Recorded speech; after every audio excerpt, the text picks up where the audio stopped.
You know, there's really nobody that I have ever met that is quite like Lorraine Frank.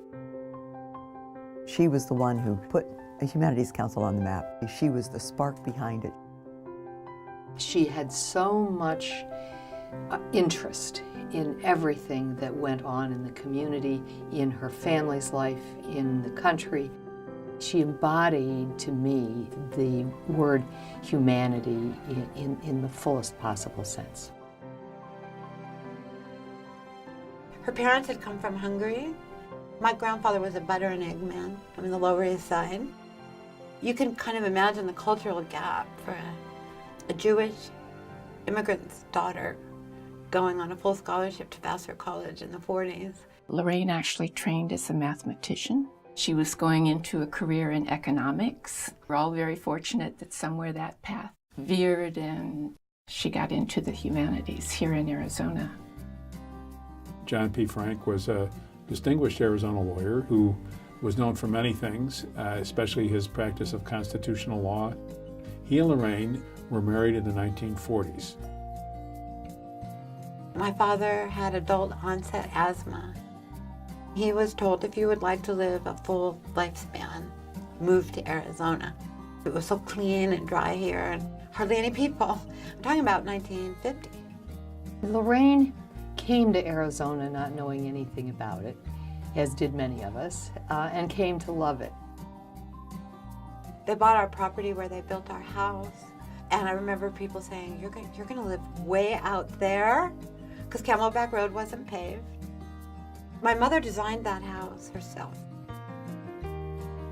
She was a very loving mother and wife, even though you may look at all of her resume of accomplishments. She managed to get to every Brownie meeting and help buy every prom dress.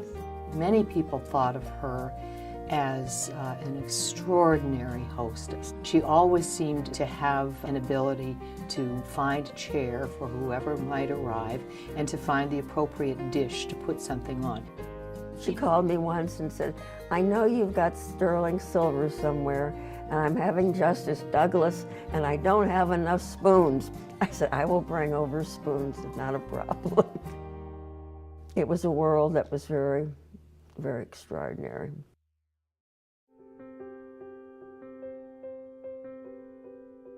My claim to fame is that I hired Lorraine. We put an ad in the papers. The day that ad showed up in the newspaper, Lorraine had just completed a job of several years' duration, and she sat down at the breakfast table. She was talking to John. What am I going to do now? She pulled out the paper and saw this ad. It was clear from the moment she came in that here was a woman who did know what the humanities were. Here was a woman who did know what it meant to organize something, who did know what it meant to be an executive director. One weekend we ended up at the Grand Canyon together. I'm not quite sure how that happened, but it gave us a lot of time to talk. I said, what are you up to now? I said, well, I'm going to do this group, a Humanities Council. I said, what's that? I mean, I had never heard the expression. So we talked about it at great length, actually. She was heart and soul into it. And if I think back on it, that may be where Lorraine wanted to make her mark. Lorraine Frank was somebody who knew that although Arizona, when people think about it, they often think about the Grand Canyon and these landscapes that are really unlike anything else in the world, that there's more to that story, that the people are also unique and have experiences and things to share with people around the world. When she formed the Humanities Council, she was bringing people together in safe places to have conversations and share ideas, big and small. And the beauty of the Humanities Council is that these conversations have been taking place for 40 years. And I think what Lorraine helped to do was to show that the humanities weren't tangential to these conversations. They were central.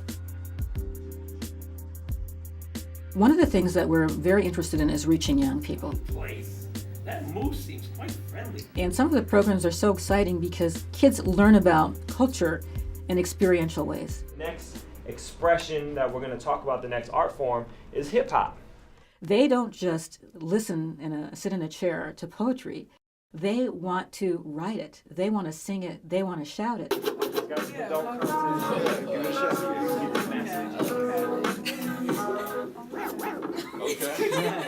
We use the medium of spoken word poetry to help empower young people to find their voice in an effort to combat silence as well as illiteracy.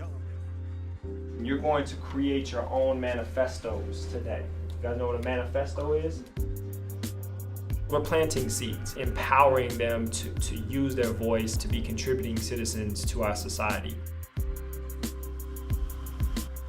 I learned how to free speak my own way. It actually got me interested in writing poems. I want people to hear my own story. I want to be a teen that goes to college. I don't want to be a teen going to work just to take care of family. If you come into a classroom and you watch them express themselves and you watch them face their fear and try new things. What do you want? What do I want?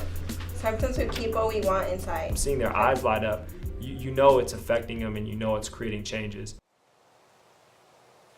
We received a grant from the council that funded the revamping of our exhibition. Even if the actual rock art or the archaeology hadn't changed, we had a new story to tell.